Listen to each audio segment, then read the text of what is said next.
Class 10th KPK chapter name chords of a circle और इसकी review exercise number 9 को हम सॉल्व करेंगे, जिसका क्वेश्चन नंबर 2 है in circle O A B is a chord, O A is a radius and A B line segment is perpendicular to line segment OC.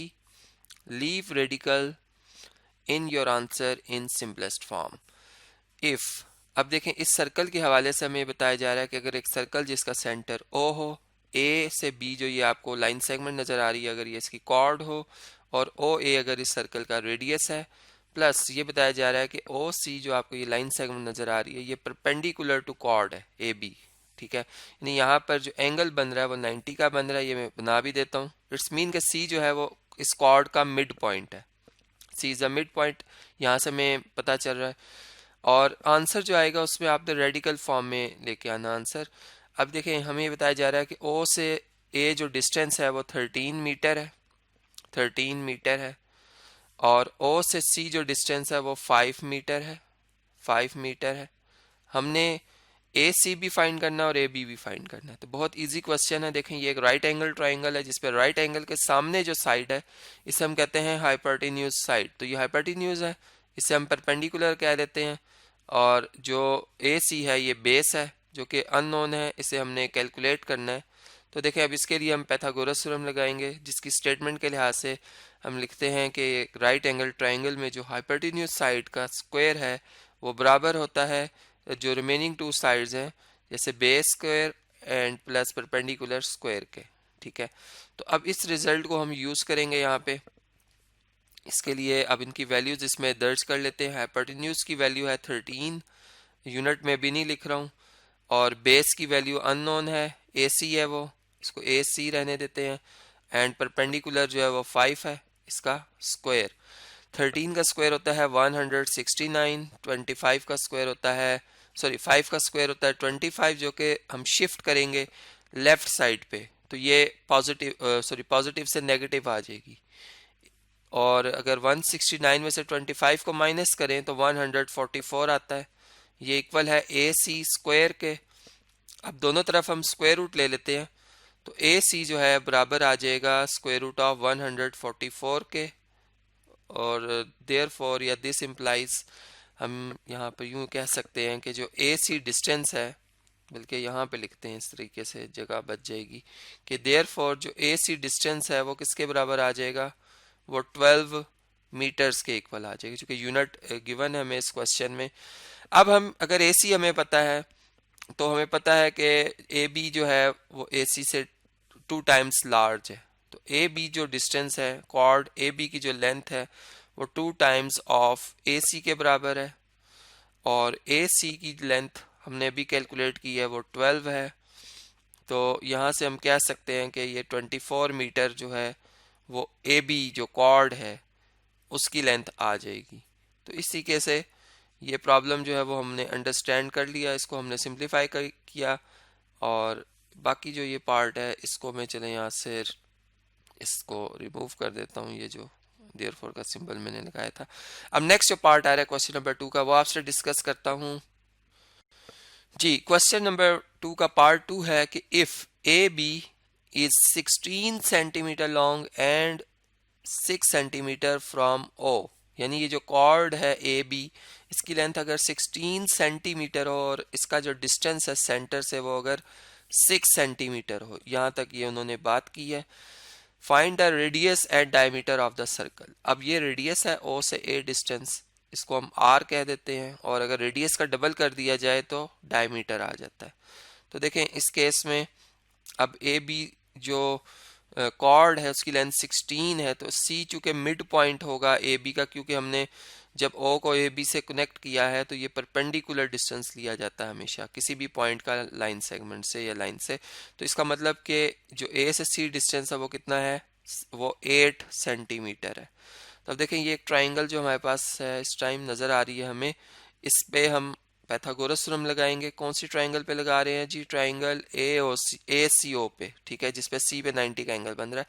तो इसके अगर आप देखें तो 90 के एंगल के सामने वाली साइड है आर, वो है हाइपोटेन्यूज साइड, ठीक है।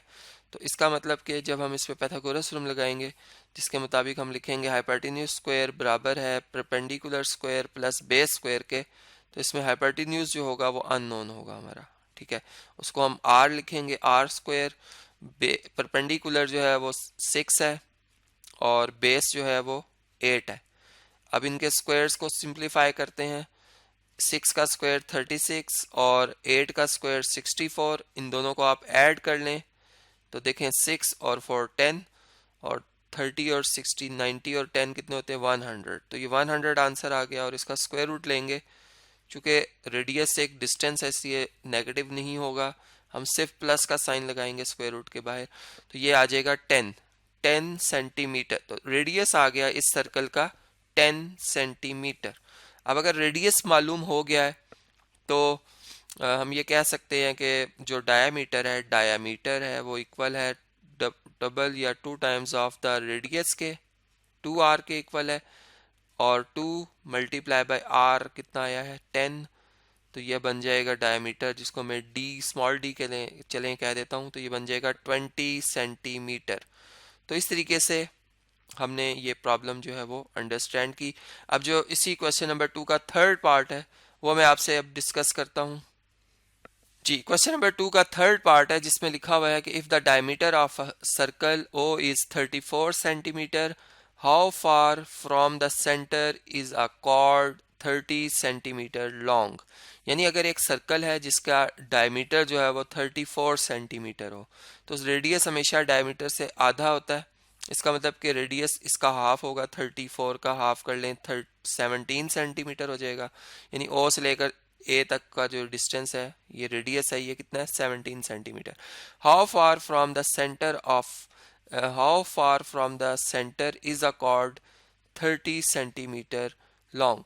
यानी हमने बताना है कि सेंटर से ये कॉर्ड जो कि 30 सेंटीमीटर लॉन्ग है वो कितनी दूर है। यानी ओ से सी जो डिस्टेंस है, इसको अगर मैं कहूँ कि ये डिस्टेंस x है, ये हमने कैलकुलेट करना है, जबकि कॉर्ड की लेंथ जो है वो 30 सेंटीमीटर है। यानी कि कॉर्ड की लेंथ 30 सेंटीमीटर है, तो जब O को C से कनेक्ट किया गया है, ये डिस्टेंस दिया गया है, तो हमें पता है कि ये हमेशा परपेंडिकुलर डिस्टेंस दिया जाता है, तो C मिड पॉइंट होगा कॉर्ड का, और A से C जो डिस्टेंस होगा वो 30 का हाफ होगा, वो हो जाएगा 15 सेंटीमीटर।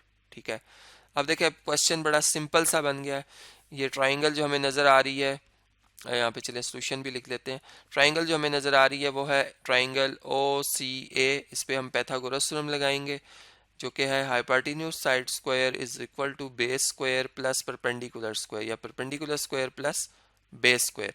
अब आप अगर यहाँ पे देखें तो हाइपोटेन्यूज 17 है जो कि राइट एंगल के सामने वाली साइड को कहा जाता है। ओ से जो सी डिस्टेंस है जिसको हमने परपेंडिकुलर कहा वो x है, और जो बेस है वो 15 है। अब इनकी वैल्यूज पुट कर लेते हैं और इन्हें सिंप्लीफाई करते हैं। 17 का स्क्वायर होता है 289, जबकि 15 का स्क्वायर होता है 225, और इज इक्वल टू आ जाएगा एक्स स्क्वायर।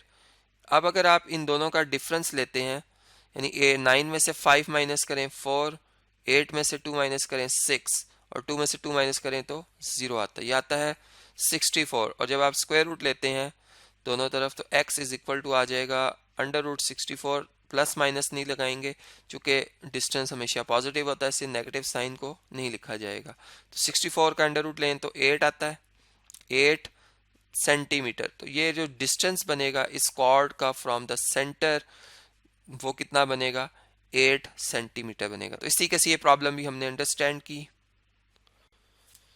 नेक्स्ट है पार्ट नंबर 4, जिसकी स्टेटमेंट है the radius of circle O is 25 units long. How long is AB if it is 7 units from point O? यानी एक सर्कल है जिसमें O इसका सेंटर है सर्कल का। इस सर्कल का जो रेडियस है वो 25 यूनिट्स है, यानी O से लेकर A तक का जो डिस्टेंस है, फासला है, ये 25 बल्कि 25 है यूनिट्स। ठीक है, इसके यूनिट्स कोई मेंशन नहीं किए उन्होंने क्वेश्चन में, इसलिए हम इसको लिखेंगे खाली 25। ठीक है, ये 25 है यूनिट्स। और how long is A B, अब ए बी जो कॉर्ड है उसकी लेंथ कितनी होगी ये हमने मालूम करना है। तो हम सपोज करते हैं कि ए से बी जो डिस्टेंस अगर वो x हो, तो सी चूँकि ए बी का मिड पॉइंट है, चूँकि हमने जब ओ को ए बी से ज्वाइन किया तो हम हमेशा जब डिस्टेंस लेते हैं किसी भी कॉर्ड का किसी पॉइंट से परपेंडिकुलर डिस्टेंस लेते हैं तो ये परपेंडिकुलर बनेगा, यहाँ पे 90 का एंगल बनेगा। और ओ से सी जो डिस्टेंस है ये कितना है, वो है 7 यूनिट, यानी लिखा हुआ how long is A B if it is 7 unit from point O, तो ये 7 यूनिट्स हो गई। तो ए से सी जो डिस्टेंस होगा वो इस ए से बी डिस्टेंस का हाफ होगा, यानी ए बी अगर डिस्टेंस एक्स है तो ये x/2 होगा, ठीक है। तो इस पे अगर हम यूं कहें कि ये जो ट्राइंगल हमें नज़र आ रही है ट्राइंगल ए सी ओ, इस पे अगर हम पैथागोरस थ्योरम लगाएं तो इसके मुताबिक यहाँ पे हम चलें लिखते हैं using Pythagoras theorem, Pythagoras theorem. तो उसकी स्टेटमेंट के लिहाज से हाइपोटेन्यूज का जो स्क्वायर है, हाइपोटेन्यूज साइड का स्क्वायर है वो बराबर होगा बेस स्क्वायर के प्लस परपेंडिकुलर स्क्वायर के, प्लस परपेंडिकुलर साइड स्क्वायर के। और चलिए यहाँ पे सॉल्यूशन का भी हेडिंग कर लेते हैं। तो देखिए इसमें इनकी वैल्यूज़ को दर्ज करते हैं, ये पर प्लस का साइन है। हाइपोटेन्यूज की वैल्यू है 25 यूनिट्स, यहाँ पर ये आ जाएगी। बेस की वैल्यू है x/2, ये आ जाएगी। और परपेंडिकुलर जो है इसकी वैल्यू है 7, ये आ जाएगी। अब 25 का स्क्वायर होता है 625, जबकि 7 का स्क्वायर होता है 49, जो कि इधर आके माइनस हो जाएगा और is equal to x square divided by 4 आ जाएगा। अब 625 में से 49 माइनस करते देखते क्या आंसर आता है हमारे पास जी। तो ये 576 आता है। और अगर हम 576 और ये 4 जो कि इधर डिवाइड हो रहा है राइट साइड पे लेफ्ट साइड पे शिफ्ट करेंगे, ये मल्टीप्लाई हो जाएगा इससे, तो एक्स स्क्वायर ये आ जाएगा मतलब आंसर। और अगर हम x की वैल्यू फाइंड करना चाहते हैं तो हम दोनों तरफ स्क्वायर रूट लेंगे, 576 का भी स्क्वायर रूट ले लेंगे और साथ में 4 का भी स्क्वायर रूट ले लेते हैं। तो देखें ये हमारे पास 576 है, अगर हम इसका स्क्वायर रूट लेते हैं कैलकुलेटर पे चेक करते हैं कि इसके स्क्वायर रूट का क्या आंसर आता है। 576 का अगर स्क्वायर रूट लिया जाए तो ये 24 आता है आंसर, ठीक है। यानी x इज इक्वल टू आ जाएगा 24 और अगर हम 4 का अंडर रूट लें तो ये 2 आता है। और 4 सॉरी मतलब 24 और 2 को अगर आप मल्टीप्लाई करें तो ये बनता है 48 यूनिट्स। तो देखिए मैंने सपोज ये किया था कि जो ए बी कॉर्ड है वो x है, तो ए सी जो डिस्टेंस है वो x/2 था। तो देयरफॉर जो कॉर्ड ए बी है जिसको हमने कैलकुलेट करना था, जिसकी लेंथ को मालूम करना था असल में हमने, वो है 48 यूनिट्स लॉन्ग। तो इस तरीके से ये प्रॉब्लम जो है हमारा वो सिंप्लीफाई हो गया है। और अब इस वीडियो को मैं कंटिन्यू कर रहा हूँ नेक्स्ट वीडियो में, जिसमें मैं जो इससे नेक्स्ट पार्ट आ रहे हैं क्वेश्चन नंबर 2 के और क्वेश्चन नंबर जो 3 आ रहा है वो मैं आपसे नेक्स्ट वीडियो में डिस्कस करूँगा।